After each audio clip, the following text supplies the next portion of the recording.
People welcome back to my channel. ఈరోజు Hyderabad famous spot idli homemade ఎలా తయారు చేసుకోవాలో చూద్దాము. ఇడ్లీ తిని బోర్ కొట్టినప్పుడు ఇలా ట్రై చేసి చూడండి, చాలా టేస్టీగా ఉంటుంది, మీకు చాలా బాగా నచ్చుతుంది. ఇక ప్రాసెస్లోకి వెళ్తే స్టవ్ పైన ప్యాన్ పెట్టుకుని అందులో కొద్దిగా ఆయిల్ వేసుకోవాలి, తర్వాత బటర్ వేసుకోవాలి. స్పాట్ ఇడ్లీలు అనేది మొత్తము బటర్తోనే చేస్తారు, కానీ ఇక్కడ నేను కొద్దిగా ఆయిల్ తీసుకున్న తర్వాత సన్నగా కట్ చేసిన ఆనియన్, టమాటా, కొత్తిమీర వేసుకోవాలి. ఇక్కడ రుచికి సరిపడా సాల్ట్ వేసుకోవాలి, ఆల్రెడీ ఇడ్లీ పిండిలో ఉంటుంది చూసి వేసుకోవాలి. తర్వాత 1 టేబుల్ స్పూన్ కారం వేసుకోవాలి. ఇక్కడ మెయిన్ ఇంగ్రీడియంట్స్ వచ్చి మనకు పుట్నాల పొడి 2 టేబుల్ స్పూన్ తీసుకున్నాను.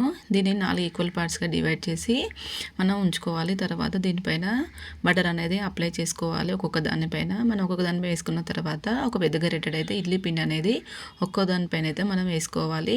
ఇలా వేసుకున్న తర్వాత ఒక మూత పెట్టి ఒక 5 మినిట్స్ అయితే లో ఫ్లేమ్ మీద అయితే మగ్గించుకోవాలి. ఇలా మగ్గించుకున్న తర్వాత మనం మూత తీసేసి తర్వాత దీన్ని మరొక వైపు అట్ల కడతో అనేది ఒకవైపు టర్న్ చేసుకోవాలి. ఇలా టర్న్ చేసుకొని మరొక 5 మినిట్స్ అయితే ఉడికించుకోవాలి. అంతేనండి, మన ఇంట్లోనే హైదరాబాద్ ఫేమస్ స్పాట్ ఇడ్లీ అనేది తయారైపోయింది.